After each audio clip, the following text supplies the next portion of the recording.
Buenas noches, bienvenidos al análisis de las 8:45, lunes, y como todos los lunes, en particular este lunes 1 de agosto, estamos aquí con Carmina Valdezán. Un gusto en saludarla. Igualmente, Mariano, ¿cómo está? Muy buenas noches. ¿Ya se da cuenta? Increíble, 1 de agosto, casi me da algo ahorita. Inicio de semana. Inicio del octavo mes del año. Salud. ¿Y abuela garnacha? No. No, ya va. Bueno, es que hay que aclarar. Carmina ofreció invitarme a la feria del 15 de agosto y sentarme a comer garnachas, seleccionadas por ella. Sí. ¿Sí? Sí. Bueno, vamos a ver si es cierto. 15 de agosto nos pueden encontrar a Carmina y a mí comiendo garnachas en la feria allá en el Hipódromo del Norte. En fin, pero Carmina, ese no es el tema de hoy. El tema de hoy vamos a hablar de desertores. ¿Usted sabe quiénes son los desertores? Ah, sí. ¿Quiénes son? Los tránsfugas. Los tránsfugas, efectivamente. El tema de hoy por la noche tiene que ver con tránsfugas, transfugismos y ese debate que se volvió a reabrir en el Congreso de la República, pero también pendientes de una resolución, de alguna sentencia de la Corte de Constitucionalidad referente a un par de acciones que han presentado personas interesadas, incluyendo diputados, en relación al artículo 205 ter del transfugismo. Ese es el epígrafe de la ley electoral y de partidos políticos. Como recordarán, después de muchos años de fuertes críticas y demandas ciudadanas, en el año 2016 el Congreso reformó la ley electoral y de partidos políticos, incluyendo este artículo 205 ter, en el cual se prohíbe, más bien, no se prohíbe, a ver, los diputados pueden renunciar a sus bloques legislativos o a los partidos por los que fueron electos, pero no pueden ocupar cargos en la junta directiva, no pueden formar parte de bloques legislativos, mantienen sus prerrogativas como diputados al Congreso de la República según la Constitución política, pero como les decía, pierden mucho de los derechos que les asiste al resto de diputados. Y el debate está, Carmina, en el sentido de que muchos de ellos, al no poderse inscribir en otros partidos políticos, pudieran perder la oportunidad de postularse a la reelección el año próximo, junio 2023. Sobre eso y sobre también en los artículos 47 y 50 de la Ley Orgánica del Organismo Legislativo, vamos a conversar con dos analistas a quienes les doy la bienvenida. Francisco Quesada y José Ardón. A ambos, buenas noches, bienvenidos. Buenas noches, Mariano. Buenas noches, Carmina. Buenas noches, Francisco. Mucho gusto. Muy buenas noches, bienvenidos. Gracias por aceptar la invitación. Bueno, Francisco, es un tema que hemos hablado en el pasado, no es nuevo, pero se reaviva esa discusión, etcétera. Hace un par de semanas, no recuerdo si fue con Carmina, pero aquí tratamos el tema de las reformas a la ley electoral que no avanzan. Difícilmente la propuesta del diputado presidente de la Comisión de Asuntos Electorales va a ser conocida y menos va a tener un dictamen de las reformas a la ley electoral y de partidos políticos. Pero focalicémonos en transfugismo. ¿Cuál es su opinión? Pues en realidad, desde que el transfugismo se empezó a plantear y se convirtió en un tema de agenda electoral, había ese clamor porque el cambiarse de partido político se decía que era porque estaba recibiendo un diputado dinero de la otra bancada. Y también la posibilidad de que no integrara solo una bancada, sino que integrara un bloque independiente.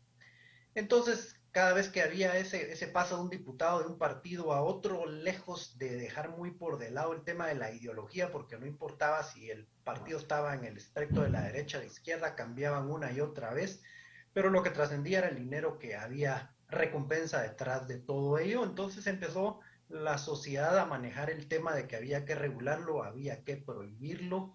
Y pues bueno, se empezó a traducir en reformas, y cuando aprovecharon esa coyuntura que hubo en el año 2016, donde hubo prácticamente un golpe técnico al legislativo, donde se pusieron a legislar mesas paralelas, pues aprovecharon a regular el tema del transfugismo, el tema del transfugismo en el sentido de prohibirlo, en el sentido de castigarlo, en el sentido de proscribirlo. Y en aquel entonces, pues varios nos pronunciamos en el sentido de que esto se estaba dirigiendo no precisamente a respetar, digamos, la voluntad del pueblo que votó por un partido político, que votó por los diputados de ese bloque político y no estaban votando porque el diputado después apareciera en otro partido o que apareciera en un bloque independiente, sino que lo que se estaba era evadiendo la voluntad del electorado. Pero bueno, ese era el tema que había que regular, pero no el tema de los grandes partidos, de que lo que hicieron con el tema de transfugismo es evitar que se les desgranaran sus bancadas y para ello crearon varias consecuencias, la mayoría de consecuencias en la ley orgánica del organismo legislativo y la consecuencia más drástica y fatal, digamos, que es la que está en la ley electoral y de partidos políticos. Gracias, licenciado Quesada. Ahora, licenciado Ardón, bienvenido. Una pregunta, vamos a regresar a algo un poco más básico. ¿Es malo el transfugismo como tal? Una buena pregunta, Carmina, y es una pregunta compleja de responder. Primero, pues porque el consenso en el momento en el cual se pasa esta reforma en el 2016, y es un consenso pues que considero era bastante amplio, no solo dentro de la sociedad, sino dentro del propio sistema político, era que el transfugismo le estaba haciendo un daño bastante grande a la democracia del país y a la representatividad. Hay que recordar que en esa legislatura y en legislaturas pasadas habíamos visto diputados que habían estado incluso en más de 4 partidos políticos en una misma legislatura o 4 bancadas, llamémosle así para ser más precisos, y eso pues se interpretaba y seguramente se sigue interpretando como un fraude al voto de nosotros los ciudadanos, ¿verdad? Eso, digamos, era el consenso en su momento. Y la respuesta, Carmina, como le mencionaba, es complicada porque si bien esa reforma a la ley electoral sí paralizó, digamos, sí eliminó el transfugismo dentro del Congreso de la República, las consecuencias o los efectos nocivos que traía el transfugismo consigo no necesariamente han sido eliminados. Le pongo un ejemplo, ahora lo que hemos estado viendo es que hay bancadas dentro del Congreso de la República que prácticamente están partidas en 3 o en 4, distintas subbancadas, llamémosle así, dentro de la propia bancada, y que antes, cuando existía el transfugismo, por lo menos para nosotros los analistas o para los politólogos y para toda la sociedad, era más sencillo saber quién era quién dentro del Congreso de la República y saber quiénes estaban aliados al gobierno o eran bancadas opositores. Ahora es más difícil saberlo, hace falta, digamos, desmenuzar un poco más cuál ha sido el comportamiento de las diversas bancadas y de los diputados en específico para conocer cuáles votan más afín al gobierno, cuáles votan más afín a determinados otros partidos políticos, y eso ha hecho complejo o más difícil de comprender el trabajo legislativo. Regresando un poco a lo que mencionaba también Francisco, la crítica que se hacía acerca de, digamos, los diputados que se cambiaban de bancada por diversos motivos, podrán ser políticos, económicos y demás, pues puede que esté ocurriendo en este momento también. Lo que pasa es que ahora no lo sabemos con tanta claridad como lo teníamos cuando existía el transfugismo. Es decir, la representatividad, y ahí se lo dejo también a los ciudadanos que lo juzguen, pienso que no necesariamente ha mejorado con ese cambio. Lo que se ha hecho es más difícil comprender las dinámicas internas del organismo legislativo. Bien, este tema de transfugismo no es una particularidad de Guatemala. Digamos, en años recientes recuerdo los debates en España, en Brasil, donde en algunos casos, como Brasil, lo prohíben, en el otro caso en España lo sancionan fuertemente de manera política. Hay otros ejemplos que pudiéramos citar, pero José Ardón, siendo este no un tema exclusivo, pues Guatemala optó, yo no diría con amplio consenso, con amplia presión, y recordemos que fue el año en que alguien que vocifera hoy en contra del transfugismo y quiere eliminarlo, como Mario Taracena Díaz Sol, decía claramente, estas son instrucciones en inglés, esas mesas paralelas que Francisco Quesada, mencionó correctamente, instaladas en la zona 14 y contratando bufetes que hoy poco a poco se da a conocer. En aquel entonces se sabía, pero había temor de mencionarlos, pero hoy recientemente sabemos los nombres. Fueron los que hicieron este tipo de legislación. Entonces la pregunta es si tal como fue redactado, tal como fue propuesto, sin ninguna discusión, incluso en algunos temas avalado o avalado a medias por la Corte de Constitucionalidad. Recordemos que este artículo en particular apareció después del dictamen de la Corte de Constitucionalidad. Entonces, ¿tiene sustento? ¿Ha tenido sus frutos? ¿Ha tenido o ha alcanzado los objetivos para el cual se propuso? Pues varios puntos ahí, Mariano. Es bueno que menciones, digamos, esa presión que existió en el 2016 por hacer unas reformas que podrían ser catalogadas como apresuradas. Y uno de esos puntos, Mariano, que vale la pena resaltar es precisamente eso, que el apresuramiento con el que se aprobaron esas reformas hizo que no se analizaran las consecuencias a profundidad de muchas de ellas. Hablando pues de otro tipo de reformas que se hicieron en ese año, el tema de los medios de comunicación ha sido otro ampliamente criticado, el de la propaganda ilegal de personas individuales que estamos viendo ahorita sus frutos también fue ampliamente criticado. Y específicamente en este artículo, la redacción era otra, si no estoy mal, y permitía a los diputados el último año de la legislatura cambiar efectivamente de partido político. Y eso soluciona un problema que seguramente nos vamos a enfrentar en las próximas elecciones, como ocurrió en las elecciones anteriores, y fue el hecho de si van a inscribir a candidatos que pertenecían a otro partido político o a otro bloque legislativo para este próximo proceso electoral. Creo que aún existe bastante incertidumbre acerca de la postura que tomará el Tribunal Supremo Electoral con respecto a ese criterio en específico, considerando que también es posible que más de 80 diputados se queden sin partido político antes de que termine esta legislatura, incluso este año. Entonces, eso sin duda alguna va a poner una carga bastante elevada al Tribunal Supremo Electoral y al Registro de Ciudadanos para saber si van a inscribir a aquellos candidatos que estén en una situación ambigua acerca del partido político o al bloque legislativo que pertenecían. Ahora, respondiendo a la segunda parte, Mariano, si esto ha resultado en los efectos que se consideraban, pues no lo sé, eso es lo complicado. Yo mencionaba algunos criterios que valdrían la pena considerar y es el hecho de si los ciudadanos se sienten mejor representados ahora que no existe el transfugismo y sin duda alguna este fenómeno tal vez se había llegado a niveles absurdos en nuestro país, que un diputado cambiaba cada 3 meses de partido político. Eso pues creo que en nuestra democracia, en cualquier otra, es inaudito y no debería ser premiado ni visto con buenos ojos, pero no estamos viendo ahora necesariamente que los efectos sean positivos en términos de representatividad, y ahí es donde entra un tema todavía más profundo acerca de verdaderamente a quién representan los diputados dentro del Congreso de la República, pero eso creo que es otro tema a discutir. Gracias. Licenciado Quesada, luego de escuchar esto, no se escapa la ironía, ¿no? Que fueron los mismos diputados que se han puesto esta trampa a sí mismos y ahora ellos están siendo víctimas de sus propias decisiones, porque muchos de ellos están actualmente en el Congreso y están teniendo problemas. La pregunta es si la ciudadanía de las reformas más populares, pero no populares para los diputados, porque nunca lo han querido hacer, es la de los listados abiertos. ¿Cree usted que estas situaciones donde ellos mismos se pusieron el candado podría incentivarlos a que en algún momento de verdad decidieran llevar a cabo estas reformas?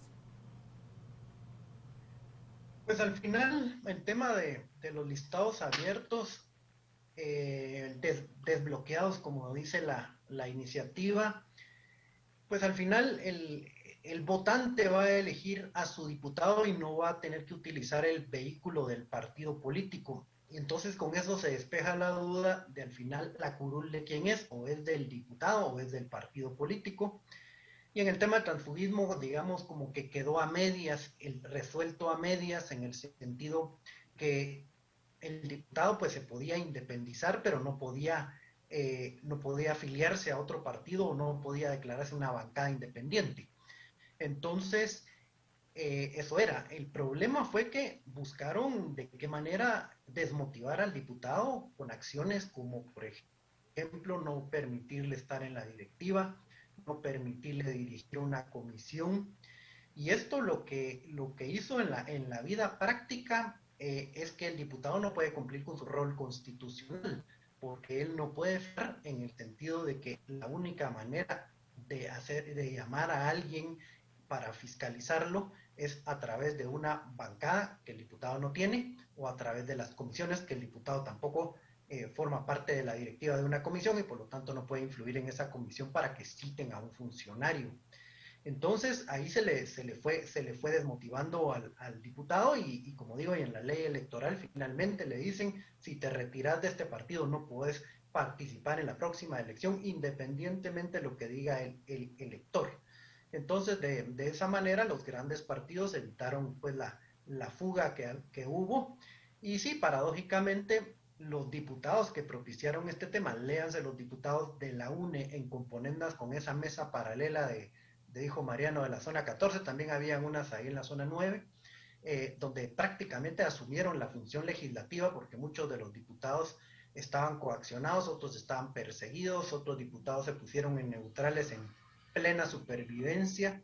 Entonces lo que permitieron es que esas mesas decidieran y les pasaran el texto y votaran sin ningún cuestionamiento por estos temas.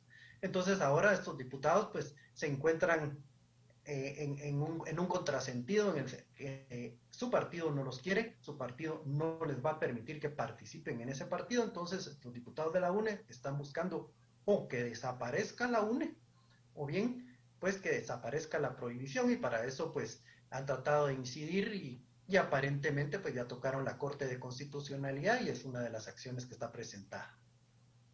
Francisco Quesada, bueno, ellos han presentado varias acciones en los últimos años. Una primera respecto al procedimiento fue desechada, rechazada por la Corte de Constitucionalidad y en el fondo hay dos acciones planteadas precisamente impulsadas por el autodenominado grupo parlamentario de oposición, que ya no solo son ex-UNES, en el sentido de que incluso ya fueron separados de los cargos que tenían en la UNE, sino ahí se han sumado diputados que han sido separados de WINAC, por ejemplo. En algunos casos trabajan gente que fue postulada y fue electa por bien. En fin, ese grupo amorfo, que en otros tiempos sería un grupo independiente y que hubiera tenido seguramente incidencia, pues es el que básicamente está impulsando las acciones ante la Corte de Constitucionalidad, porque, insisto, muy difícil que el Congreso de la República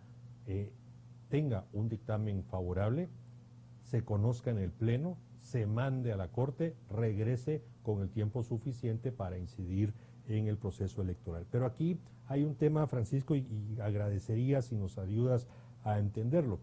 No es que una persona o un diputado se postule, sino son procesos internos de los partidos que deben de postular a sus candidatos. Y si no tienen partido, pues casi de entrada son desechados, no van a poder participar.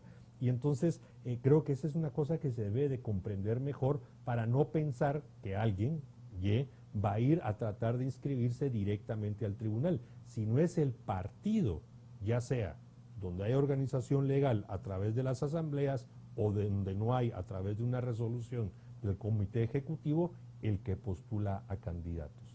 ¿Cómo lo ves? Sí, el tema del que el vehículo electoral es el partido.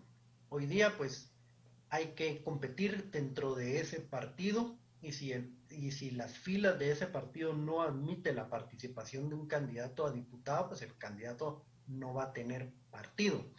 Y si ese candidato a diputado ya militó como diputado, hoy día no se le está permitiendo participar en el siguiente evento electoral, salvo que lo haga en el mismo partido.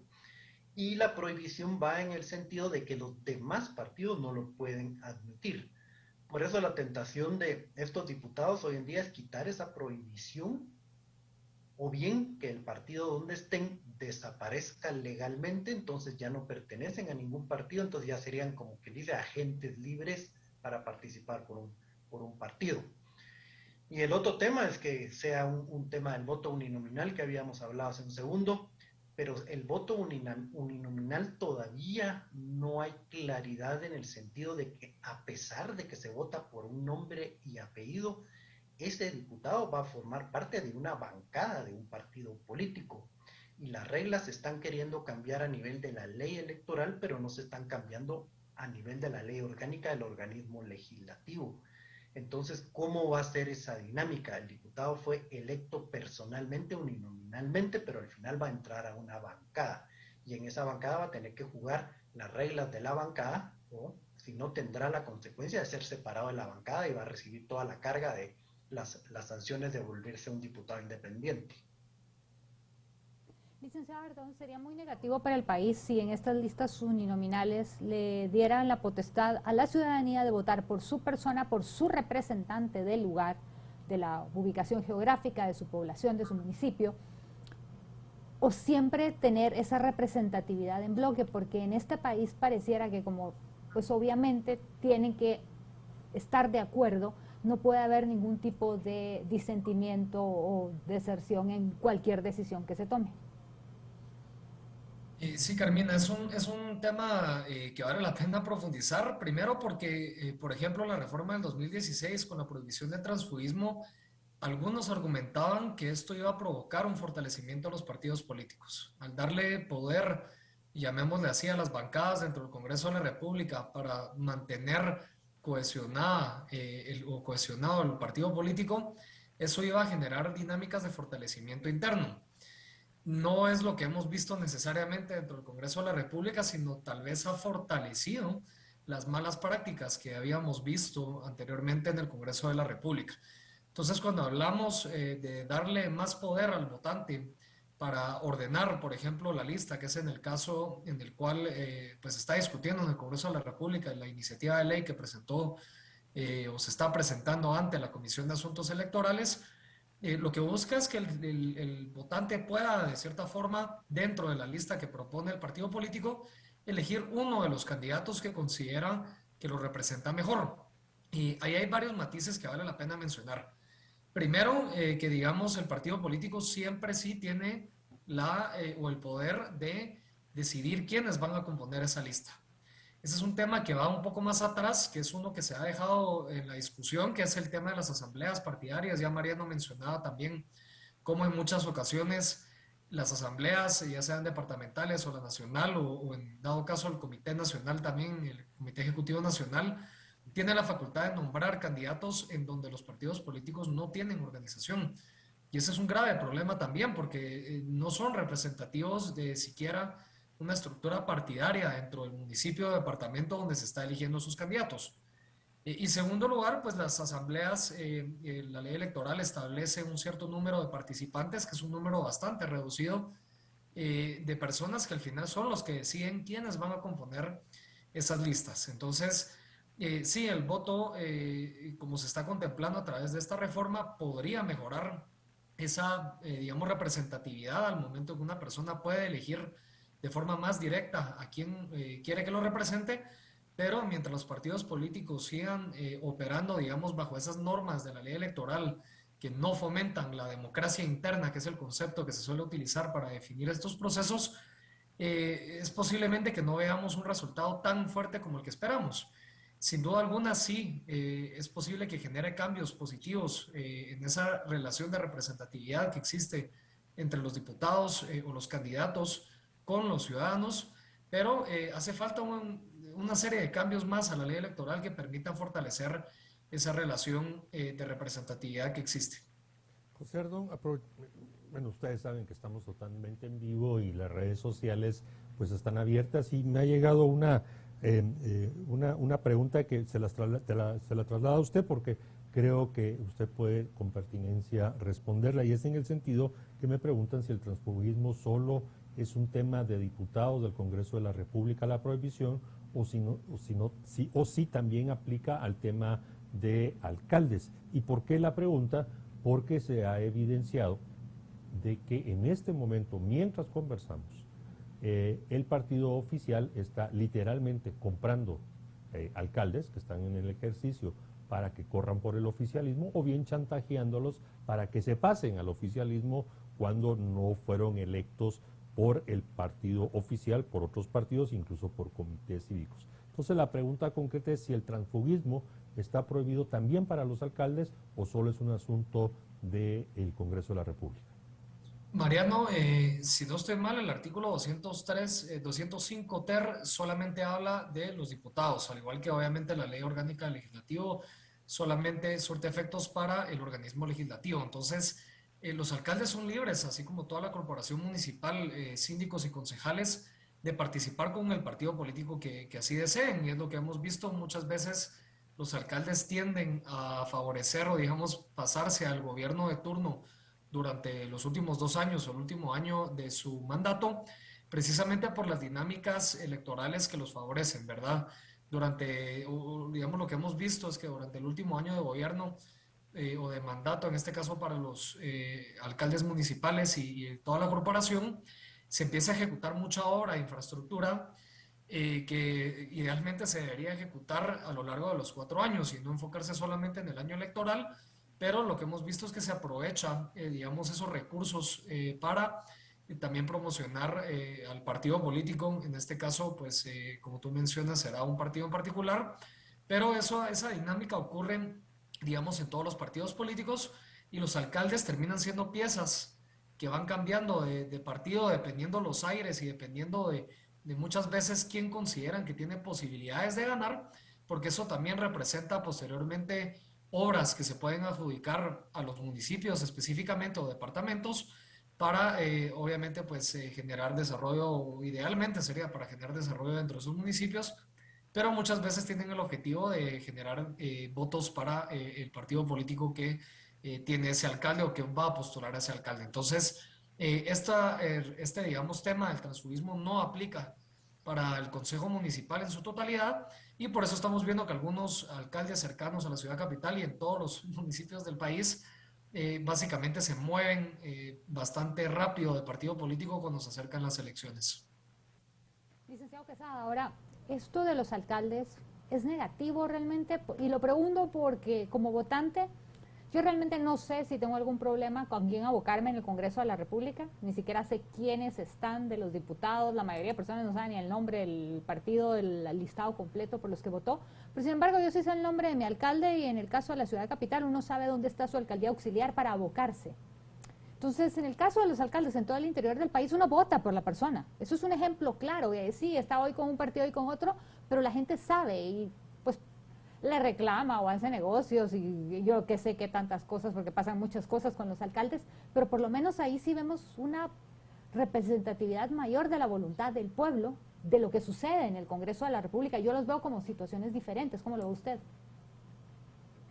Sí, efectivamente el alcalde está más próximo a la población, tiene ese contacto, cada quien identifica debidamente al alcalde, así como quienes no identifican a su diputado. Es más, muchas veces el diputado distrital llega por un impulso que le da el alcalde. Por eso ganarse al alcalde es ganarse muchas veces al diputado distrital, lo que no sucede en el distrito central. Un tema que me corrigen, que yo creo que sí la ley electoral menciona el tema del consejo y sí creo que usa la regla de que se pueden desligar un año antes, pero no lo tengo tan claro, pero me corrigen en el sentido de que era como se iba a ver el tema de los diputados. O sea que un año antes se pueden desligar de su partido político, obviamente no de un comité cívico, porque el comité cívico se extingue después de la elección, pero si entraron por un partido político, los miembros del consejo se pueden desligar, pero un año antes. Tomando la discusión, hay una opinión que me llamó la atención y es que dice, bueno, dejen las cosas como están, en el sentido de que no se modifique el 205 TER, que no se modifique, eso es de la ley electoral, ni el 47 ni el 50 de la orgánica del legislativo. ¿Por qué? Porque eso va a generar una depuración de diputados que hoy están ahí ejerciendo el cargo en la actual legislatura. Y por lo tanto esa depuración algunos la consideran como positiva, porque por el hecho de que no van a poder postularse, evidentemente no van a estar en las papeletas en junio del 2023. ¿Cómo valora esa opinión, Francisco Quesada? Yo creo que hay que ir a los principios de justicia, a los principios democráticos y no legislar con vista a un caso concreto. Así como el transfugismo fue con dedicatoria, habría que modificar el transfugismo, pero no nuevamente con dedicatoria, sino que tratando de honrar cuál es la voluntad soberana del electorado, por quién vota, cuál es el voto más directo que se tiene. Creo que no estamos preparados todavía para un voto uninominal por razones eminentemente logísticas, pero creo que ese es el siguiente paso que tenemos que lograr. una depuración con dedicatoria, pues lo único que vamos a hacer es mover el péndulo para esperar a que después haya otra reacción. Entonces lo que hay que hacer es ¿qué es lo que queremos proteger? Queremos proteger la voluntad soberana del elector. Licenciado Ardón, ¿qué opina usted de esto? Porque para muchos también sería como que, bueno, entonces nos estamos dejando manipular por los diputados y entonces hoy no dejo transfugismo, pero ahora como no me conviene, sí dejo transfugismo. ¿Cómo lo mira usted? Sí, Carmina, y tal vez ahí solo aclarar que es correcto lo que menciona Francisco en el artículo de la ley electoral relacionado a corporaciones municipales. Sí se hizo como se tenía, digamos, considerado para tener con los diputados también, y el último año de su mandato sí pueden cambiar de partido político y ser electos sin ningún problema por otro partido político. Entonces, es un caso interesante porque, digamos, así es como idealmente o se consideraba que iba a estar redactado el artículo para el Congreso de la República, pero se cambió a último momento. Ahora respondiendo su pregunta, Carmina, acerca perdón, ¿me la puede repetir? Sí, lo que hablábamos de la pregunta derivada de Mariano y de la respuesta del licenciado Quesada, la pregunta es, bueno, no se cambia, pero se cambia. Ellos decidieron, los diputados en su mayoría que están pidiendo ahora el cambio, fueron los que lo establecieron. Entonces, el licenciado Quesada dice, no, pues esta depuración no hay que pensar en esos términos, pero mi pregunta es, ¿y entonces que nos dejamos manipular por ellos, que cada vez que a ellos les conviene o no les conviene algo, tenemos que acatar la ciudadanía y vivir bajo sus reglas? ¿O cómo es? Definitivamente, ahora los diputados se están dando cuenta que tal vez no era la mejor idea cambiar ese artículo en específico, considerando que muchos partidos políticos están en riesgo de cancelación. Y algo que mencionaba también Mariano, de la posibilidad de que muchos de estos candidatos, perdón, de diputados no vayan a poder competir en las próximas elecciones, es el hecho de que esta legislatura es la legislatura que más diputados nuevos ha tenido. Si no estoy mal, pues en la historia del Congreso de la República, más de la mitad de los diputados, si no estoy mal, fueron diputados nuevos, y eso tampoco es necesariamente una, digamos, muestra o determina que vayamos a tener un buen Congreso, y yo creo que eso es algo que vale la pena considerar mientras no cambiemos los incentivos y la estructura subyacente de nuestro sistema electoral. Difícilmente, aunque renovemos los 160 diputados, es probable que las dinámicas políticas que existen dentro de nuestro país perduren a lo largo del tiempo. No considero necesariamente adecuado que estemos sujetos a que los diputados, pues cuando les moleste necesariamente una normativa, la puedan cambiar, pero sí es importante reconocer cuando se cometen errores en la legislación, en este caso en la ley electoral, no solo con ese tema, sino con muchos otros que se pasaron en el 2016, que nosotros le llamamos, o digamos, los que hablamos de este tema, las correcciones o las reformas correctivas que son urgentes que se puedan hacer para el próximo proceso electoral. No porque necesariamente sean caprichos, sino porque pueden poner incluso en riesgo la integridad del proceso electoral del próximo año, y si son medidas correctivas y puntuales que van a arreglar algunos de los problemas que se ocasionaron a raíz de la reforma del 2016, vale la pena que se consideren. Ahora, si existe o si, digamos, primero existe suficiente consenso dentro del Congreso para cambiar este tema, o si existe también suficiente presión de parte de la ciudadanía para que no cambie, pues eso lo sabremos una vez se discuta este tema. Recordemos que estamos ya a menos de 6 meses alrededor del inicio de la convocatoria del próximo proceso electoral, y si este proceso de análisis y discusión de reforma se alarga, es muy probable que empecemos a traslapar ambos procesos, el proceso de reforma y el proceso electoral, lo cual no considero que sería ideal para la salud de ese próximo proceso electoral. Aquí cabe recordar, José Ardón, que según lo que algunos miembros, algunos magistrados del Tribunal Supremo Electoral han mencionado, la convocatoria de elecciones sería alrededor del 20, el 25 de enero del 2023, con lo cual hay que recordar, una vez convocada no se pueden hacer cambios, tiene que ser con las reglas. Aquí entonces entramos, Francisco Quesada, al tema de los tiempos, porque recordemos, recién mañana se reanudan las sesiones ordinarias del Congreso de la República. Hoy Jefes de Bloque decidió que ya no van a tener sesiones 3 veces a la semana, sino solo 2 veces a la semana a partir de la semana próxima. Una lista interminable de interpelaciones y según una resolución de la CC hay que reservar un día en particular para interpelaciones, con lo cual solo queda una sesión para tratar temas ordinarios, y el fracaso que tuvo el presidente de la Comisión de Asuntos Electorales el viernes pasado, queriendo realizar 2 sesiones de esa comisión, no tuvo quórum y mucho menos tuvo opciones de conocer un dictamen. En ese contexto, y a sabiendas que en exactamente un mes entra el proyecto de presupuesto de ingresos y egresos del Estado para el ejercicio 2023 y otros temas, por ejemplo, esta semana van a tratar la ampliación del subsidio al diésel y la tarifa social, ¿usted cree que efectivamente habrá algún tipo de propuesta viable de reforma de la ley electoral y de partidos políticos? Yo no creo, porque del texto que está propuesto tiene temas interesantes como corregir algunos errores, algunos ajustes, pero no son lo suficientemente atractivos para el resto de diputados, y el tema del voto uninominal obviamente no es atractivo para la mayoría. Entonces, además es una reforma bastante extensa que tienen que meditarla muchísimo. Entonces creo que se están quedando cortos los tiempos, creo que la estrategia se está yendo a la Corte de Constitucionalidad, no sabemos cómo va a reaccionar la Corte de Constitucionalidad. Por lo menos las políticas últimas de la Corte ha sido tratar de no interferir en la labor legislativa. Entonces, sí, haciendo una apuesta, yo creería que el tema se va a quedar. Licenciado Ardón, en su respuesta anterior, la verdad que me encantó, porque yo creo que finalmente uno siempre pregunta quién le pone el cascabel al gato, y usted sí le puso el cascabel al gato. No se trata de hacer esta reforma sobre el transfugismo, se trata de componer un poco el desorden y el desastre que hicieron en el 2016.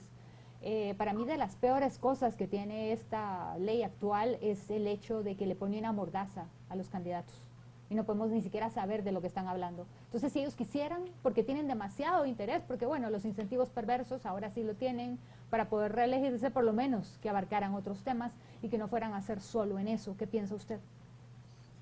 Sí, por supuesto. Yo creo que estamos a tiempo, eso sí, de una reforma correctiva, como le mencionaba, que arregle un poco los problemas ocasionados en el 2016. Usted menciona uno de ellos, que es la restricción a la propaganda, llamémosle así, de personas individuales, que yo he sido pues bastante crítico, porque una persona no es candidata hasta que un partido político la nombra como un candidato en una asamblea. Entonces, yo como individuo tengo todo el derecho de promocionar mi imagen, porque no soy candidato hasta el momento en que me nombra un partido político.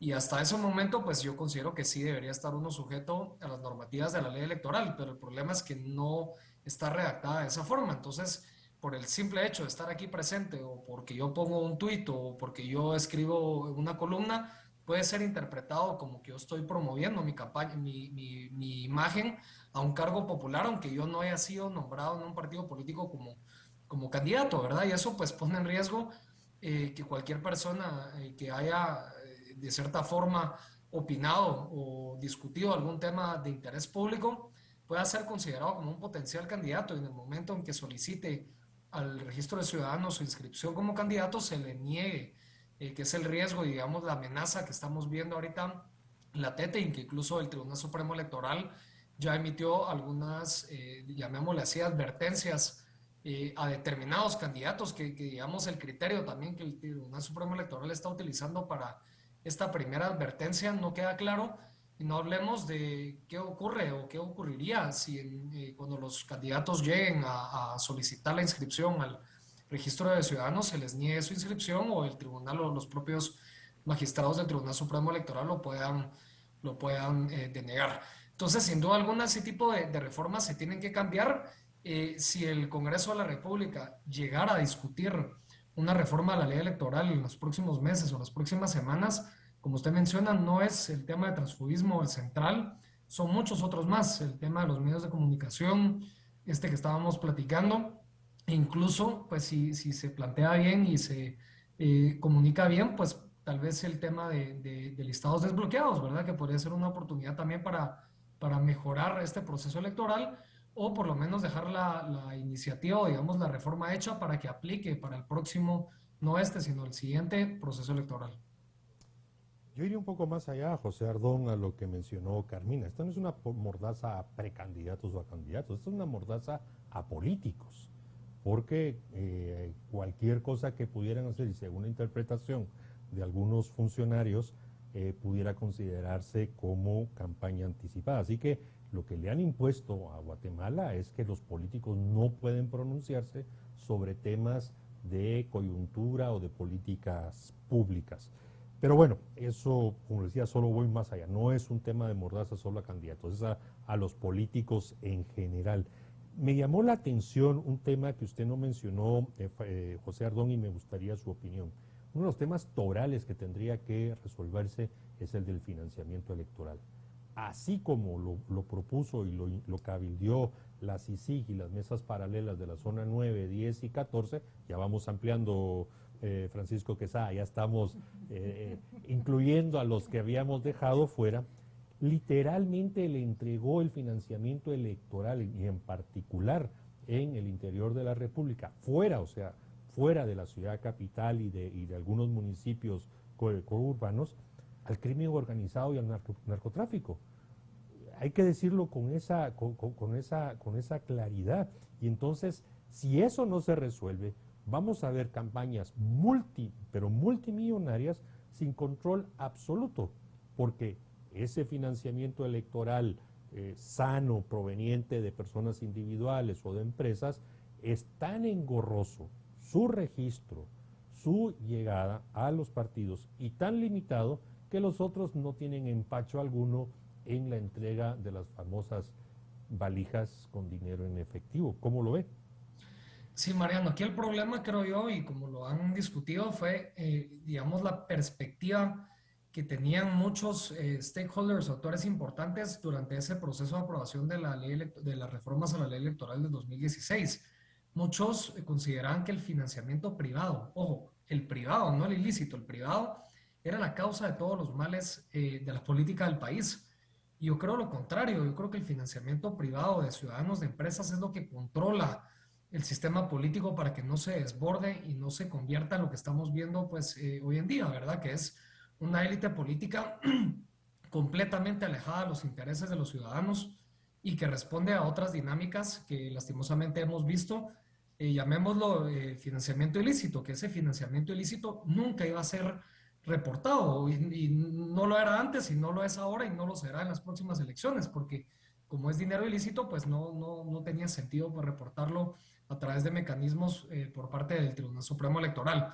Entonces, al poner esta mordaza, como usted menciona, Mariano, sin duda alguna lo que está haciendo es rompiendo la única relación, llamémosle así, que existía entre los diputados y sus electores digamos, el financiamiento privado, que por sí no tiene nada de malo, para abrirle la puerta a otros intereses. Y respondiendo también al otro lado del asunto, los contratos públicos, las obras y todo lo demás se sigue dando.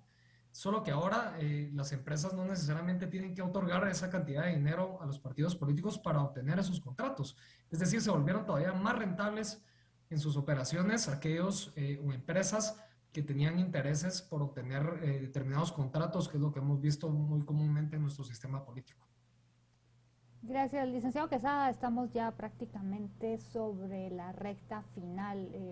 ¿Qué consideraciones quisiera hacer usted sobre este tema en particular o sobre cualquier otro? O mensaje a los diputados para ver cómo enmienda la plana que ellos mismos crean. Pues siguiendo con el tema del financiamiento electoral lícito, este desciende directamente de la facultad constitucional de elegir y ser electo, porque uno elige de tres maneras: primero con el voto, después con voluntariado a favor de un candidato y tercero a través del financiamiento o el apoyo que uno le da al candidato. De la manera que lo proscriben, de esa manera lo que están es vulnerando la capacidad, la facultad constitucional de elegir a través de uno de los medios, como sucede en todos lados del mundo, a través de aportes lícitos, aporte en voluntariado y, por supuesto, entregando el voto. Francisco Quesada, a ver, más allá de que si es bueno o malo el 205 ter en los términos en que está vigente, a su criterio como abogado, considera que es inconstitucional ese 205 ter estrictamente jurídico, insisto, no estamos hablando si es bueno o es malo, si se hizo, pero eso en perspectivas de ir cerrando la entrevista, pero en particular de que pudiera la Corte de Constitucionalidad resolver en cuanto a esas acciones ya planteadas contra el 205 TER, que les recuerdo se refiere a transfugismo. Sí, es inconstitucional ese artículo porque estaría vedando la facultad de ser electo de un diputado en un periodo subsiguiente, le estaría cerrando la puerta.